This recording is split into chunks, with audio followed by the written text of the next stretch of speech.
പൊതുമാപ്പ് കൂടുതൽ ആളുകൾ പ്രയോജനപ്പെടുത്തുമെന്നാണ് പ്രതീക്ഷയെന്ന് ദുബായിൽ Indian consul general Satheesh Kumar Sivan. നാട്ടിലേക്ക് പോകുന്നവർക്ക് ആവശ്യമെങ്കിൽ ടിക്കറ്റ് ലഭ്യമാക്കുമെന്നും വിമാന കമ്പനികളുമായി ഇക്കാര്യം ചർച്ച ചെയ്യുമെന്നും കോൺസൽ ജനറൽ അറിയിച്ചു.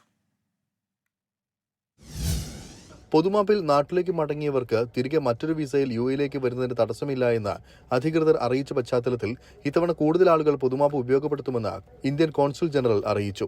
നവീകരണത്തിന്റെ ഭാഗമായി പാസ്പോർട്ട് സേവാ പോർട്ടൽ സേവനം ഏതാനും ദിവസം തടസ്സപ്പെട്ടതിനാൽ നാളെ മുതലാണ് ഇന്ത്യൻ എംബസിയുടെയും കോൺസുലേറ്റിന്റെയും പൊതുമാപ്പുമായി ബന്ധപ്പെട്ട സേവനങ്ങൾ പൂർണ്ണ തോതിൽ ലഭ്യമാവുക. നാട്ടിലേക്ക് മടങ്ങാൻ ആഗ്രഹിക്കുന്നവർക്ക് എമർജൻസി സർട്ടിഫിക്കറ്റും വിസ ക്രമപ്പെടുത്തേണ്ടവർക്ക് താൽക്കാലിക പാസ്പോർട്ടും അധികൃതർ നൽകും. നാട്ടിലേക്ക് മടങ്ങാൻ ആഗ്രഹിക്കുന്നവർക്ക് ആവശ്യമെങ്കിൽ ടിക്കറ്റ് ലഭ്യമാക്കുമെന്നും വിമാന കമ്പനികളുമായി ഇക്കാര്യം ചർച്ച ചെയ്യുമെന്നും Indian consul general Satheesh Kumar Sivan പറഞ്ഞു. We are requesting the airlines to have some schemes where they can give highly discounted tickets or free tickets for Indian nationals. Consulate also has a scheme, Government of India scheme under the ICWF to support people on a case-to-case basis provided they satisfy the guidelines.